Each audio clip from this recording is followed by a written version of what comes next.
बिस्मिल्लाहिर्रहमानिर्रहीम। अस्सलाम वालेकुम नाज़रीन, आप यूट्यूब चैनल देख रहे हैं। मैं इमरान ख़ान हूँ। एक तो आज 14 तारीख़ है और कल 15 तारीख़ है जब पाकिस्तान तहरीक इंसाफ ने अनाउंस किया हुआ है। एक तरफ शंघाई ताउन तंजीम का समिट हो रहा है इस्लामाबाद में और टी चौक में पाकिस्तान तहरीक इंसाफ ने एहतजाज की अनाउंसमेंट की हुई है।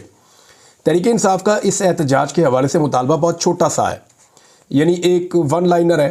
आज इस्लामाबाद हाई कोर्ट बुला ले बेशक, या सुप्रीम कोर्ट ऑफ पाकिस्तान इसके ऊपर एक छोटा सा ऑर्डर पास कर दे, या फिर हुकूमत होश के नाखून ले ले। वजारत दाखिला के अंदर एक एप्लीकेशन पड़ी हुई है, दरख्वास्त, उसके ऊपर अमल दरामद कर लें और इमरान खान साहब से उनकी पार्टी के लोगों की मुलाकात करवा दें। बात वहीं ख़त्म हो जाती है। यानी एक छोटी सी चीज़ है जो इस एहतजाज को रोक सकती है। सब लोग चाहते हैं कि यह एहतजाज ना हो। पाकिस्तान तहरीक इंसाफ के लोग भी ये कह रहे हैं कि वो मजबूरन एहतजाज कर रहे हैं, उन्हें अपने लीडर की फ़िक्र है और वो ये कह रहे हैं कि 10 दिन से ज़्यादा हो गए हैं, इमरान खान साहब की कोई खैर खबर नहीं है, कोई मुलाकात नहीं करवाई जा रही। तो इस सिचुएशन पे हम फिर एहतजाज ना करें तो क्या करें। और बड़े सख्त अहकामात जारी किए हैं पाकिस्तान तहरीक इंसाफ की क़यादत ने। इसमें जो लीड करने के हवाले से हमाद अज़हर साहब ने कहा कि जी मैं लीड करूँगा और मैं आऊँगा इसमें सामने निकल कर और मैं इसमें लीड करूँगा। देखिए, इससे पहले हमाद अज़हर ने अपने आप को रूपोश रखा हुआ है और वो अभी तक सामने नहीं आए खुलकर किसी एहतजाज में। यानी वो नज़र आते हैं खैबर पख्तूनख्वा के अंदर जो जलसा हुआ था उसमें, पंजाब के अंदर वो जब भी आते हैं उन्हें गिरफ़्तार करने की कोशिश की जाती है, लेकिन वो अपने आप को बचाते हैं। अब आज के दिन के ऊपर डिपेंड करता है। हमाद अज़हर साहब ने अगर ये अनाउंसमेंट की है कि उनको फ्रंट पे आकर लीड करना होगा और वो खुद इसकी क़यादत करेंगे, तो वो एक रिस्क ले रहे हैं अपनी गिरफ़्तारी का, और ये रिस्क तो लेना पड़ेगा। यानी इमरान खान साहब अगर गिरफ़्तार हैं, इमरान खान साहब के ऊपर अगर मुश्किलात हैं, तो पार्टी के जो वज़ीर हुआ करते थे या जो बेनिफिशरीज़ हैं या जिनकी पॉलिटिक्स इमरान खान की वजह से है, उन लोगों को फिर गिरफ्तारी में कोई प्रॉब्लम होनी नहीं चाहिए। वो हिस्सादार है इस हुकूमत का, या जो पहले हुकूमत रही है। आइंदा भी हुकूमत आएगी तो वो इक़्तिदार का हिस्सा होंगे, और वैसे भी उन्होंने चूज़ किया, इस मुश्किल रास्ते को खुद उन्होंने चुना है। तो हमाद अज़हर साहब ने कहा जी मेरी ज़िंदगी की कोई कीमत नहीं मेरे लीडर के सामने, तो मैं तो निकलूँगा, एहतजाज करूँगा, लीड करूँगा।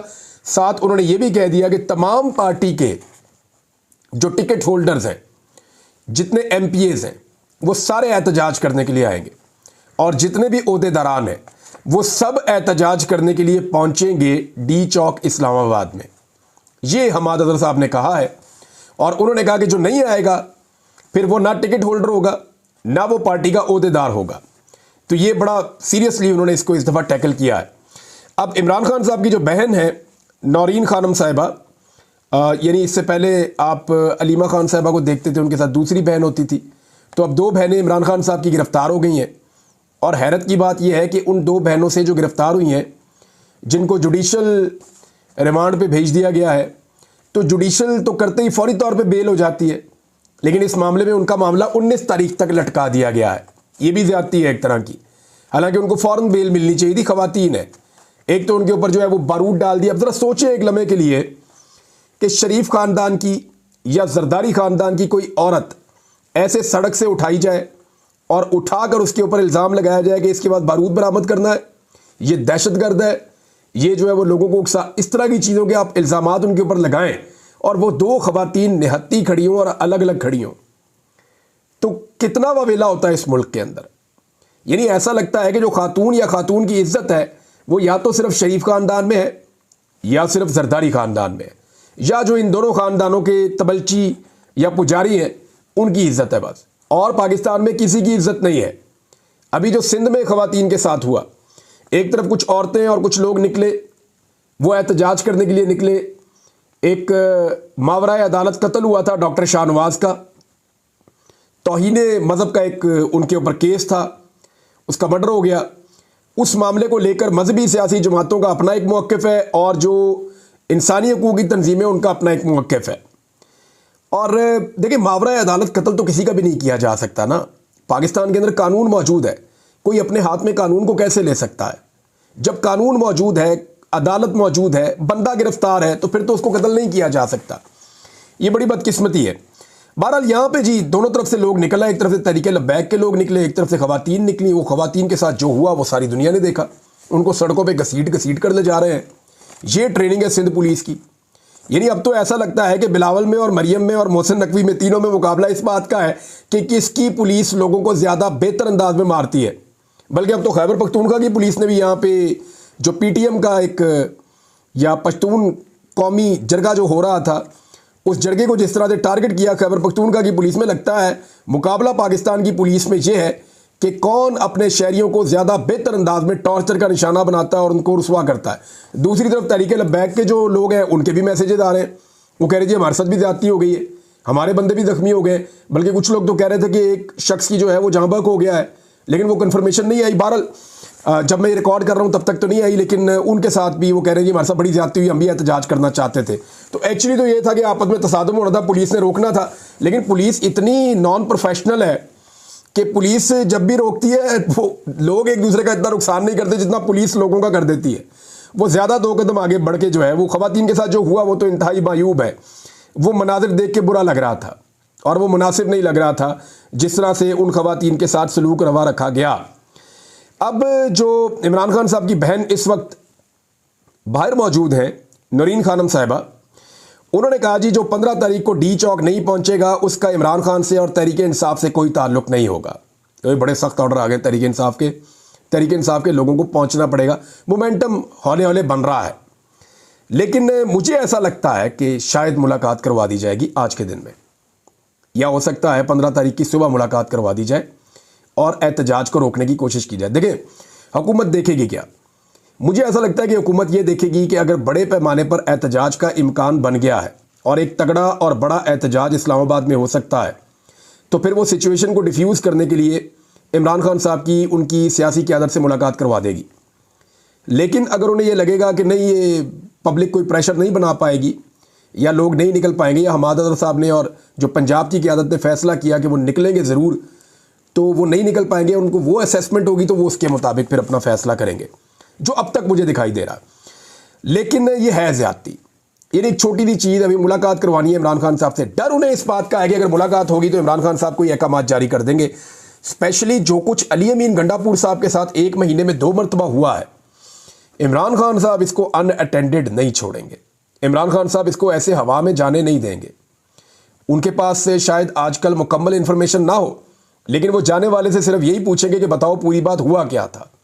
और जब उन्हें पूरी बात समझाई जाएगी तो उनकी अंडरस्टैंडिंग बहुत ज़्यादा है इमरान खान साहब की, और फिर वो डिसीजन लेने की भी ताकत उनकी बहुत ज़्यादा है। वो जो आदमी अपनी 2 हुकूमतें गिरा सकता है एक झटके में, तो उससे आप कुछ भी तवक्को कर सकते हैं।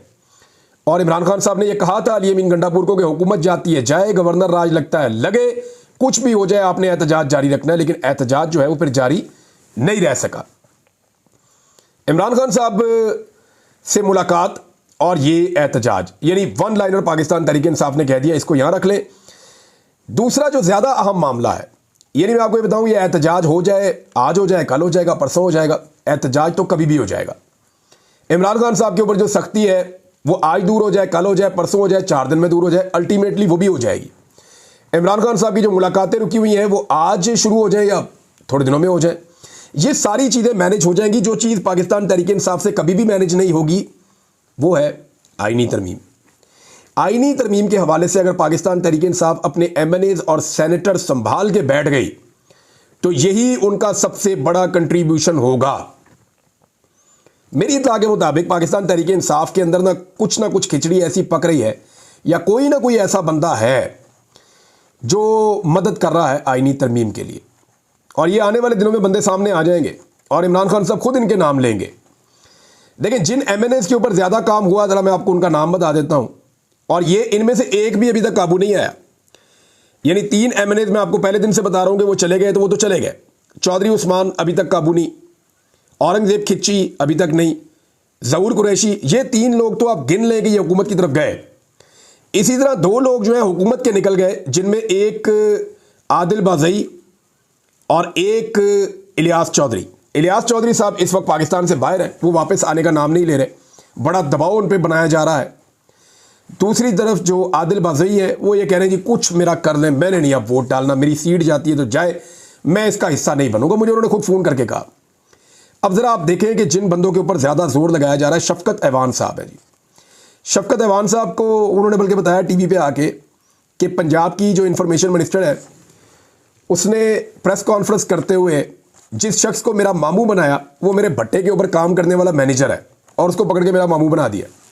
ये नहीं इन्होंने पूरी कौम को ही ऐसा लगता है मामू बनाया हुआ। और आप गौर करें ना कि अगर झूठ के ऊपर सजा होना तो पाकिस्तान में सबसे लंबी सजा इस वक्त पंजाब की इंफॉर्मेशन मिनिस्टर को हो जाए। जितना झूठ बोला जा रहा है, ये भी अगवा हो गया, वो भी अगवा हो गया, सैफुल्ला अबरू जो है वो अगवा हो गया, वो पता चला वो इस्लामाबाद से कोई और अगवा करके ले गया। और जब से वो जेनवन अगवा हुआ है ना, तब से लेकर अब तक उसका नाम भी इनके होंठों पे नहीं आया। तो शफकत अवान के ऊपर बड़ा कोशिश किया गया। ख्वाजा शराज उन्होंने बताया जी कैसे वो जुलाई से लेकर अब तक अपने बच्चों से, अपनी फैमिली से किस तरह वो बेचारे उनको घर नहीं जाने दे रहे, क्या हालात पैदा हो गए। इम्तियाज़ चौधरी साहब, अभी इनके घर के अंदर घुस के मुलाजमों को जिस तरह मारा गया है, इनको पहले अगवा किया गया था, इनको निशाने इबरत बनाया गया था, ये भी अभी तक काबू नहीं आए। इन पे बहुत काम हो रहा है। सादुल्ला बलोच जिनकी बेटी और बीवी भी अगवा हो गए थे और फिर इन्होंने अपने आप को हवाले कर दिया था, तो सादुल्ला बलोच साहब जो है उन पे भी काम हो रहा है, अभी तक काबू नहीं आए। मुबीन आरफ पाकिस्तान से बाहर है, इनकी फैक्ट्री, घर, फार्म हाउस, हर चीज़ तोड़ के तबाह कर रहे हैं, सारा कुछ सील कर दिया, मुलाजमों को मारा कुट्टा अगवा करके ले गए, लेकिन इन्होंने भी अभी तक हार नहीं मानी। रियाज फतेहाना, इनके बेटे को एक मरतबा अगवा किया और दूसरी मरतबा फिर इनके बेटे को अगवा कर दिया छोड़ने के बाद। अभी लाहौर हाई कोर्ट में केस लगा हुआ है। मियाँ अली इशफाक साहब वकील हैं, उनका यह कहना है जी कि ये भी फिलहाल नहीं टूट रहा है, अब तक की इतला के मुताबिक, पता कोई नहीं है कि क्या होगा। फिर आदिल बाज़ोई पे काम हो रहा है, इलियास चौधरी पे काम हो रहा है, मैंने आपको पहले बता दिया। ब्रिगेडियर असलम घुम्मन, इनके घर को गुज़िश्ता चंद दिनों से घेरा हुआ था, लेकिन ब्रिगेडियर साहब कहते हैं कुछ हो जाए, दुनिया इधर से उधर हो, मुझे उठा के ले जाए, मैंने वोट उधर ही डालना है जहाँ मैंने डालना है, और मेरी मर्जी के बगैर कोई मेरे से वोट नहीं ले सकता, चाहे मुझे अगवा करके ले जाए, चाहे मुझे मेरे घर में रहने दे, चाहे मुझे ज़बरदस्ती जो मर्जी करे, मैंने वोट नहीं डालना। ये जी ब्रिगेडियर असलम घुम्मन है, अभी तक तो उनका ये स्टेटमेंट है।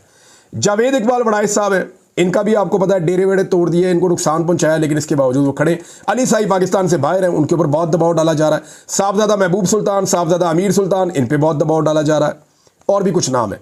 लेकिन ये 12-13 बंदे मैंने आपको बताया ना, इनके ऊपर सबसे ज़्यादा फोकस है। मुबारक ज़ेब की बड़ी कोशिश की गई कि किसी तरह मुबारक ज़ेब को तोड़ दिया जाए, लेकिन पाकिस्तान तहरीक इंसाफ ने टाइमली उनको हैंडल किया और साथ में उनको फैसिलिटेट किया, और वो अपनी पार्टी के अंदर उनको एडजस्ट कर रहे हैं जैसे भी वो कर सकते हैं। तो ये जो बंदे हैं, अगर आप देखें तो ये 12-15 बंदे हैं जिनके ऊपर ज़्यादा जोर लगाया जा रहा है, और एक एक बंदे के ऊपर पूरा पूरा सिस्टम काम कर रहा है। लेकिन पहली दफ़ा ऐसे हुआ है कि इतनी मेहनत के बावजूद बंदे ही नहीं टूट रहे, बंदे काबू ही नहीं आ रहे। अब जब बंदे काबू नहीं आ रहे तो फिर आईनी तरमीम कैसे होगी? देखिए, पाकिस्तान तहरीक इंसाफ को अगर कोई काम जोर लगाकर करना है ना आईनी तरमीम रोकने के लिए, तो अपने सेनेटर्स और अपने MNAs को काबू करना है, और फजलुर रहमान साहब को इस बात के ऊपर कायल रखना है कि जनाब आप आईनी अदालत की बजाय आईनी बेंच के ऊपर अपने आप को मजबूती से खड़ा रखें। देखें, ये सिस्टम तभी काम करेगा अगर कादी फायद ईसा साहब को एक्सटेंशन मिलेगी। तो कादी फायद ईसा साहब गए तो 70% सिस्टम डाउन हो जाएगा। मैं आपको फिर बता रहा हूँ, 100% की उम्मीद ना रखें। कादी फायद ईसा साहब के जाते ही ये 70% सिस्टम डाउन हो जाएगा, क्योंकि बहुत सारी सहूलतकारी इस सिस्टम के पीछे से निकल जाएगी। मिसाल के तौर पे देखें ना, अभी कादी साहब ने, अब पेशावर हाई कोर्ट में केस लगा हुआ था 15 तारीख के लिए, और केस क्या लगा हुआ था कि आईनी तरमीम को रोका जाए। अगर वहाँ से स्टे आ जाता तो आईनी तरमीम रुक जाती, लेकिन फौरी तौर पे कादी फायद ईसा साहब ने केस को उठा लिया। हालांकि पाकिस्तान तहरीक इंसाफ से रिलेटेड या आईनी तरमीम से रिलेटेड केस को कादी फायद ईसा साहब को कन्फ्लिक्ट ऑफ इंटरेस्ट के मामले को सामने रखते हुए नहीं सुनना चाहिए था, लेकिन उन्होंने अपनी मर्जी का बेंच बना के केस को उठा लिया 17 तारीख के लिए। अब अटॉर्नी जनरल जाएंगे, जाके पेशावर हाई कोर्ट में ये कह देंगे कि जनाब वो तो सुप्रीम कोर्ट ऑफ पाकिस्तान ने उठाया हुआ है, 17 तारीख को केस लगा हुआ है, तो आप इसको अभी पेंड कर दें, छोड़ दें, आप इसके ऊपर कार्रवाई ना करें। तो अब ये होगा। तो कादी फायद ईसा साहब ने यहाँ पे भी कुछ सहूलतकारी फराम कर दी है आईनी तरमीम के लिए। अब सेनेटर्स की मैं आपको एक चीज़ बताऊं कि एक तो सेनेट में पाकिस्तान तहरीक इंसाफ की तैयारी ठीक नहीं है, MNAs के ऊपर उनका बड़ा जोर है, लेकिन सेनेट में इनकी तैयारी ठीक नहीं है, क्योंकि सेनेट में हुकूमत, ये ऐसी जगह है जहाँ पे हुकूमत बहुत मजबूर है और बहुत परेशान है। वहाँ पे हुकूमत का अपना एक सेनेटर कम हो चुका है, वो 57 है, अब उनको 64 करने हैं। अब वो नंबर कैसे पूरे करेंगे ये बहुत मुश्किल है। फजलुर रहमान साहब उनके साथ मिलने नहीं जा रहे। फजलुर रहमान साहब के 2 में से 1 सेनेटर जो है वो अब कंप्रोमाइज है, 1 सेनेटर को काफ़ी हद तक उन्होंने कंट्रोल कर दिया है। तो अगर कर भी लेंगे तो फिर भी बहुत सारे कम है। यहां पाकिस्तान तहरीक इंसाफ का मुझे इंफॉर्मेशन मिली है कि तहरीक इंसाफ वालों को पता ही नहीं है, उनकी क़यादत को पता ही नहीं है कि कौन सा सेनेटर पाकिस्तान वापस आ गया है। यानी आप क़यादत से पूछे ना पाकिस्तान तहरीक इंसाफ की कि जनाब कोई सेनेटर पाकिस्तान वापस आया, तो वो आपको कहेंगे नहीं नहीं हमें तो पता ही नहीं है। लेकिन एक इंफॉर्मेशन मार्केट में फ्लोट कर रही है और कुछ सोर्सेज क्लेम कर रहे हैं कि एक सेनेटर पाकिस्तान वापस पहुंच गए। तहरीक इंसाफ के गालिबन 3 सेनेटर पाकिस्तान से बाहर थे, अब शायद 3 बाहर थे, 2 तो डेफिनेटली बाहर हैं, 3 बाहर थे, लेकिन एक सेनेटर के बारे में कंफर्म हो गया वो पाकिस्तान वापस पहुंच गए। वापस पहुंचने के बाद पार्टी को आगाह भी नहीं किया, तो इसका मतलब क्या है? ऐसे ही चौधरी उस्मान पाकिस्तान वापस पहुंचा था और तब से लेकर अब तक पार्टी के काबू नहीं आ रहा। तो शिबली फराज साहब की रिस्पॉन्सिबिलिटी है सेनेट के हवाले से, और यहां पे ऐसा लगता है कि थोड़ा वैक्यूम है और कंट्रोल पाकिस्तान तहरीक इंसाफ का ठीक नहीं है। तो एक सेनेटर यहां कंप्रोमाइज हो गया। एक सेनेटर सैफुल्ला अबरू जो वजीर आला हाउस में थे खैबर पख्तूनख्वा में, वो पेशावर से निकलते हैं, इस्लामाबाद जाते हैं और गायब हो जाते हैं। तो ये 2 लोग जो हैं, और अभी तक उनकी फैमिली ने कोई केस किया हो तो मेरे नॉलेज में नहीं है, या वो किसी अदालत में जा रहे हैं या कुछ शोर शराबा कर रहे हैं या पार्टी का कोई रोला पड़ा हो, कोई चीज़ ऐसी मैंने तो देखी नहीं है। लेकिन अब पता चल जाएगा कि वाकई वो गायब हुए या क्या चला, लेकिन खबरें चली हैं इस्लामाबाद से। तो सेनेट के अंदर हुकूमत ज़्यादा मुश्किल में है, वहाँ पे भी वो अपने नंबर पूरे करने की कोशिश कर रहे हैं। तो इस वक्त एक पूरा सरदर्द लगा हुआ है और पूरी एक कोशिश की जा रही है कि कुछ भी करके जो है वो नंबर पूरे किए जाए। अभी तक तो नंबर पूरे नहीं हुए, और याद रखिएगा अगर ये नंबर पूरे ना हुए 22-21 तारीख तक, तो फिर हुकूमत के पास कोई जवाब नहीं रहेगा। यानी ये जो अब हफ्ता शुरू हो रहा है ना मंडे को, ये हफ्ता गुजारना है किसी तरह। पाकिस्तान तहरीक इंसाफ ने इस हफ्ते में अपने लोग कंट्रोल में और काबू में रखने हैं। ये हफ्ता गुजर गया तो हुकूमत को हर हाल में जस्टिस मंसूर अली शाह साहब का नोटिफिकेशन जारी करना पड़ जाएगा, फिर कोई और रास्ता नहीं होगा। तो इस हफ्ते के लिए याद रखिएगा ये बहुत इंपॉर्टेंट हफ्ता है जो शुरू होने जा रहा है, फैसला कुन हफ्ता है। और यहां पे हुकूमत और हुकूमत की सपोर्टर्स पूरी कोशिश करेंगे कि कुछ भी करके आईनी तरमीम के लिए नंबर पूरे करें। फजलुर रहमान साहब के बगैर तो ये नामुमकिन नजर आता है, लेकिन फजलुर रहमान के बगैर वो अपना एक स्ट्रेटजी बना रहे हैं और कोशिश कर रहे हैं कि वो नंबर पूरे हो जाएं किसी तरह। एक चीज़ नाज़रीन जाते जाते जो बहुत अच्छी हुई मैं आपको बताना चाहता हूँ, और ये पश्तून कौमी जरगे से एक बड़ी अच्छी खबर है। शेर अफजल मरवत गए थे वहाँ पे खिताब करने के लिए। देखिए लोग कहते हैं पाकिस्तान के एंटी हैं, पाकिस्तान के ख़िलाफ़ हैं, लोग बुग़्ज़ रखते हैं। हमारे यहाँ पे लोग लिसानियत की बुनियाद पे, सुबाइयत की बुनियाद के ऊपर सियासत करते हैं, लोगों को लड़ा कर सियासत करते हैं। अभी दुकी के अंदर हमारे जो पश्तून भाई हैं 20 के करीब वो शहीद हो गए, इससे पहले पंजाबी शहीद हो गए थे बलूचिस्तान में। तो कोशिश की जाती है कि आपस में लड़ाया जाए, मुख्तलिफ कौमियत के लोगों को लिसानी बुनियादों पर आपस को लड़ा के इसको पाकिस्तान को एक इकाई के तौर पे कमज़ोर किया जाए। इनको कमज़ोर करेंगे तो जल्दी काबू आ जाएंगे। लेकिन वहाँ शेर अफजल मरवत ने जब नारा लगाया ना पाकिस्तान, तो जिंदाबाद की बड़ी शानदार आवाज़ आई वहाँ से। अभी भी अगर किसी को पाकिस्तानी गद्दार लगते हैं या जरगे वाले गद्दार लगते हैं तो वो नारा निकाल के सुन लें, उन्हें उनकी गलती का जो है वो एहसास हो जाएगा। अब तक के लिए इतने, अपना ख्याल रखिएगा, अपने चैनल का भी। अल्लाह हाफ़िज़।